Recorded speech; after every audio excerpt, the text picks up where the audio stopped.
You're listening to The Ranch Sit-Down with your host, Shayne Hollinger. Our guest today is Wade Bagley, an up-and-coming artist in the Texas music scene. Man, thanks for chatting with us today. Happy to be here. So, what is it like, Wade, being a newer artist trying to break into a really crowded and talented Texas music scene? I don't know. You know, it's kind of, I would say day by day, just work hard. Mm-hmm. You know, I meet a lot of kids my age. I think that for some reason, that's just lost. You know, yeah. I don't know. It's hard to explain, but I think a lot of entitlement. You know, and there's tons of people that are great. You know, Mm-hmm. I've made several friends doing this, and very dear friends doing this, and it's just like, you know, the younger people my age, Right. the millennials. Oh, wow, you're Those are one the of worst. those. Yeah, I know. Oh, man. You guys get so much crap. Oh yeah, we do. You know, but I don't know. Work hard. So, I think so how long have you been what you would consider a full-time musician? 2019. Okay, so you are pretty new to Yeah, this. for sure. Yeah, I've been doing the whole band deal since 2019, Mm-hmm. and then of course doing solo stuff before 2019. But, So when would you say you started? At what age? and I played my first show when I was 14 No way. at the Krum Diner where I'm Mhm. from. Where Krum, you're Texas, from, yeah. And I remember the whole football team. The coaches got mad at them because they were supposed to be getting their mind right on Friday night, and they were up there watching me. You know. Oh, so that's funny. good times. Do you know how they did that night? I don't remember. To be If honest they with you. won, well, let's just say if they Yeah. won, the coach would have had you play every Yeah. pep rally Right. every week. So Right, yeah. apparently that was a bad night for Krum. That's good stuff. That's funny. So, what first got you interested in doing music? Was it somebody in your family a musician, or is it just like you go to a show? What was it for you? You know, when I was a kid, Mom always had. I'd be in the back seat. She had 2 CDs jammed in there. It was Stony the Roo's live record at Billy Bob's, Uh-huh. and she had a Jamie Johnson CD. Uh-huh. And it just from there, I think just watching people, like going to shows. We had the North Texas Fair and Rodeo there Yeah, in Denton, but didn't, yeah. and I'd always watch those guys perform. And I was a fan then. I'm a fan now as well. But I always just as a little kid be like, man, that'd be so awesome to be him. So Yeah. listening to your music, I hear a lot of Stony LaRue and Jamie Oh, yeah. Johnson, quite honestly. Yeah, I never yeah. thought about Yeah, that, but yeah. yeah, you've kind of got that Yeah, the roots instilled man. in you, yeah. Yeah. That's So. hilarious. That's where it started. So besides Stony and Jamie, that your mom was playing for you, who were you listening to growing up? Were you more of a rocker? No, I'd say I'm more of a rocker now than Oh, I really? was back then, for sure. You know, I probably went and saw, in 2012, probably went to 15-plus Casey Donahue shows. Oh, my gosh. And Mom had to get me in, you know. Bro, yeah. Sign here, the whole, deal. But You signed it yourself, don't Yeah, lie. yeah. We know. Yeah, I got to pick up this beer for my mom. yeah. Yeah. Sir, do you need 6 of them? Yeah. You are 15. How No, do I'm they just kidding. come? Oh, man. That's funny. So who are you listening to? Casey Donahue, Mm-hmm. for sure. Man, Team Drunk, that was a hell of a time. Oh, yeah. 2012, it was like, huge. And probably him. Who else was I listening to? Gary Allen. Mm-hmm. Listen to him. Pretty much whatever Mom put on the radio, I mean, I was obviously sitting in a car seat at 14, but, she was controlling the radio. Mm-hmm. And it was tuned in, So when you decided to do music and you told your mom, she can't really complain. No. She really did this No, to she, you. yeah, she Yeah. did this, for sure. Yeah. What did your family say when you said, all right, I'm going to be a musician? Oh. Have Nothing a backup really. plan? Yeah, without saying it, I think. Right. It always cracks me up. I'll say something tacky on stage or something. And I always see Dad's silhouette in the back of the bar. He's just no. arms crossed going. Yeah. Sorry, Mom. Right. But, They get to come to many shows? oh, yeah, they try to make a lot of them, the rougher places, I'm like, yeah, I might just stay home on this one. Yeah. But, yeah, they try to come to as many as they can. That's for sure. great that you Yeah. have that support, though. Yeah, for sure. Because a lot of people don't have that when they're starting out. Yeah. 'Cause, for a lot of musicians, it's like, Why don't you get a real job? Why don't you get a real job? Oh, of course. But they obviously saw that passion and that desire and that drive in you. Yeah, I think my dad still says it to this day. He'll go, Wade, he ain't worth a damn, but if he wants to do something, watch out. He gets it in his head, I'm stubborn. He sounds like one of those guys that doesn't say a lot of words, but they are the right words. Yeah, for sure. That's him for sure. Yeah. He good guy. And he's a big as fan as anybody. Oh, that's cool. I mean, he just Texas country. Mm-hmm. Did you see this? I'll see him. He's got a video of Jinx talking about something or something. Oh, how neat. So he's a huge fan. Heck, he's probably a bigger fan than I am. Really? But yeah, a lot of windshield time for him.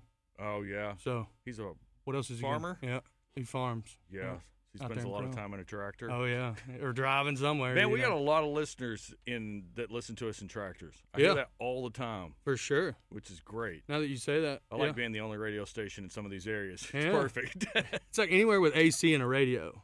Yeah. Shayne Hollinger's in there. That's kind of what we have here. The only reason I do this job. That's good. So, Wade, there's always that moment for an artist where they feel like, when they play some venue, that's the spot for them. Is there that one stage for you where you haven't played yet, but you hope one day I'm going to play on that stage? I don't know. We've got a lot of friends, family in Stephenville. Mm-hmm. I think Larry Joe Taylor Fest would be cool. There you go. Well, I always say that, I've met Mickey Braun a few times. Mm-hmm. I played with him one time at Hanks in McKinney. Yeah. And I think the Braun brothers reunion would be. That would be pretty cool. Dude, it feels better. You're right. Everyone's probably happier. Right? Yeah, that's a good point. But, yeah, Braun brothers reunion. That'd be cool. Nice. And if Larry Joe wants to have you on this festival, it's still okay. Yes, he listens for sure. to this. So. That'd be a benchmark for sure. Yeah, so like you're a guy that wants to play festivals. It sounds like for sure. Yeah, I love that whole.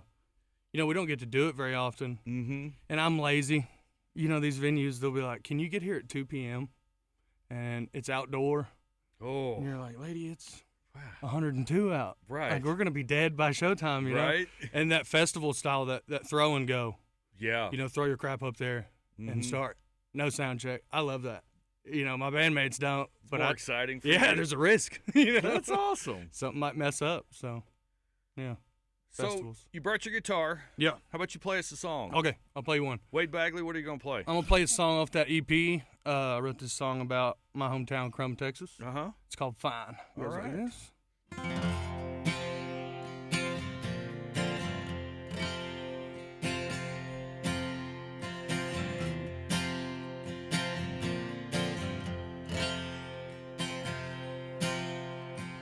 Friends run off and hair turns gray,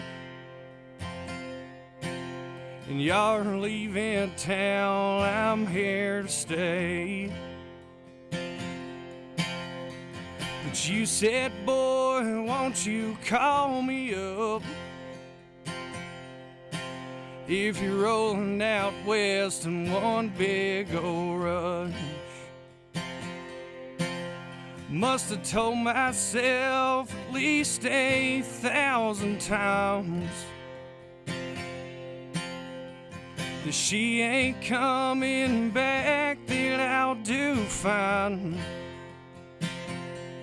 Oh, I'll be fine. And I'll be fine. 'Cause I'll get by tonight.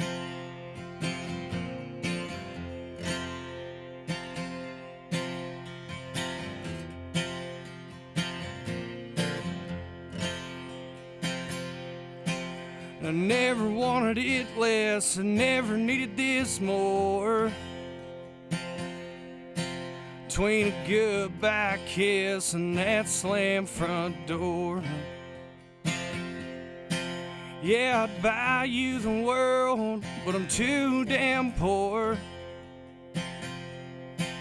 And I'm just blaming myself and not you anymore. Must have told myself at least 8,000 times that she ain't coming back, that I'll do fine. Oh, I'll be fine. Now I'll be fine. 'Cause I'll get high and high by tonight.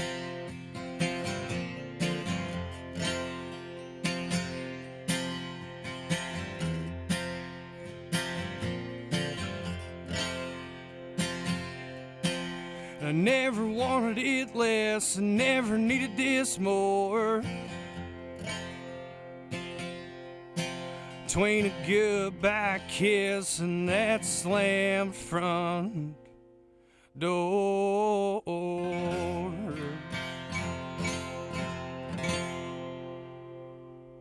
Yeah. Very nice, Thank you, sir. man. Appreciate it. Very nice. Wade Bagley hanging out in studio with us here on the ranch. That Best of Me song of yours is fantastic. Thank you, sir. Man, I love that tune. You know, we recorded that song like 2 or 3 different times. Really? And we recorded it once in San Angelo, Texas. Mm-hmm. We got the cut back, and, you know, of course, you got to spend time with it, like, you know, listening to it over and over, which sucks, because then you just hate the song by the time it comes out. Yeah, you start nitpicking everything. But we recorded it with a gentleman named Eric DeLagarde at Real Time Audio yeah. in Denton, Texas, and loved the way that whole project came out. I mean, we had Jared Felucci from Giovanni and the Hired Guns playing on it. Yeah. And he's a blast. He's an okay guitar player. Yeah, he's right. decent. I think Eric said mid session, he was like, because I brought my guitar player in as well, and he said, one thing this project is not lacking is guitar. You know, so, but it was a great experience, man. I'm really proud of that project, and we worked our tails off on it. So, and thank you for promoting it, man. Absolutely. I mean, Now, it's fun for me to watch very talented up and coming artists like right on the precipice of moving into that next level, and I see you right there, man. Like, thank you, Shayne. Appreciate it, dude. Your sound has developed so well over the past couple of years. Oh, yeah. And this new EP was like, it really was a whole nother level. Yeah, it moved a mountain for us, for sure. Yeah. I mean, you know, when we first started, I was always wondered why aren't we getting the credit we deserve? I'm working so hard, you know. I'm tired, but you can't skip that hard work part. Right. I think, you know. And it's weird you said watching all the up and coming guys. You know, there's kids that are younger than me now, and then they're coming into the scene. It's just ongoing. And that's never what stops. we're talking about at the beginning. Like, it's a very talented scene with a lot of really good artists. And sometimes you just got to keep doing you over and over again until that thing hits. And unfortunately for some guys, it takes a really long time. Yeah. But, like, you could see that it's there. Like, I can see that Wade Bagley's right there, man. You're so close. Just keep going. Yeah. You know? So maybe this will help. We hope so. So it's always one of my favorite questions. If you could pick one person, living or dead, to sit down for a day and write a song with, who would that person be? I've been reading his book. What's his name? I can't believe I forgot his name. Lemony Snicket's. No, he's missing. He was missing a few fingers, like to fight. Oh, What's Billy his name? Joe Shaver. Yes. Yeah. Isn't that? That's his book I'm reading. Honky Tonk Hero. Yeah. Yeah. Yeah. Yeah, I've been reading that book like crazy. Wrote an entire album that Waylon Jennings Yeah, did. yeah, like- yeah, that would have been a good guy to write with for sure. Yeah. He was like one of the most gentle souls you ever met in your life. He was awesome. Unless you crossed him. Yeah. Then it was the old, where do you want it? Yeah, no doubt. Him and like Bobby Bear, they were pretty wild. I hear. But Yeah. R.I.P. Billy Joe was an amazing one for sure. So what's next for Wade Bagley? You know, we're going to go back to the studio. I think, you know, the single game, everyone putting out one song is. I'm starting to come around. Like, I've always been an album guy, especially if you've got a full length story to tell that just rolls through each track. But I'm starting to be on that side of the singles because from what, you know, it's like, oh, yeah, this guy released an album 4 years ago. Yeah. If you're doing that, you're going to stay on top of people's minds. True. It's a really smart move. Wade. And then you got Morgan Wallen putting out 36 song albums. And you're like, well, okay, it could have been one. Why? Just do two. Yeah. You know? Well, you know, some of them were throwaways. All of I mean, us, I can't whatever. say anything. He's doing something right. So I guess, yeah. So you're going to go back into the studio, work on some new stuff? Yeah, and we got a run of shows I wanted to mention. Yeah. Obviously, Magnolia Motor Lounge on August 3rd. Right. We're playing at Dan Silverleaf's in Denton Mm-hmm. on July 29th. Okay. And then that next day after the 3rd, we're playing at Chop Shop in Roanoke, which I've never played there. Yeah. I've never even been out there. That's a cool place. Yeah, that's You're what I going hear. to love it. Yeah. They're going to love you, man. Yeah. You know, rock and roll. Exactly. So you do so many shows. How do you find time to sit down and write a song? That's a problem. Yeah. You know? Like I was watching or looking at your schedule today before you came. I was like, good Lord. Yeah. You know, my guitar player, we went to pre-K together. And, Really? yeah. Oh, that's awesome. And there'll be times he talks to me and he's like, man, I haven't picked up my guitar in a week just because we'll get so going. Yeah. And you're right. To find time, I don't, you know. Because I'm a big, it's got to, if you sit down and you dig it, what else, you know? Mm-hmm. You got to believe in it first. So I'm real big on not forcing it. You know, if I haven't written a song in the 30 minutes I picked it up, I just. You know it's just not there that day. Might not be writing a song that day. Yeah. You know, but, and you know how it is. You'll write 200 of them and you only like 12. Yeah. So. And sometimes not Yeah. even 12. Yeah, Yeah. sometimes you're like, this is all Especially crap. if you're listening to it over and over Oh, again yeah. and nitpicking the whole thing. Yeah. Picking your nails. Yeah. That one guitar lick. Well, Wade Bagley, man, thank you so much for joining us sir. today. Like, I wish you the best of luck. I really sure. do, man. I think you're right on the verge of something for sure. You got a great sound. This new EP was fantastic, and I wait to hear, what comes next for you. Yes, sir. Thank you, Shayne. Thank you, Wade Bagley. I enjoyed it. This has been The Ranch Sit Down. To hear more, check out our free app. Just search for 95.9 The Ranch or find it wherever you listen to your favorite podcast. New episodes every week.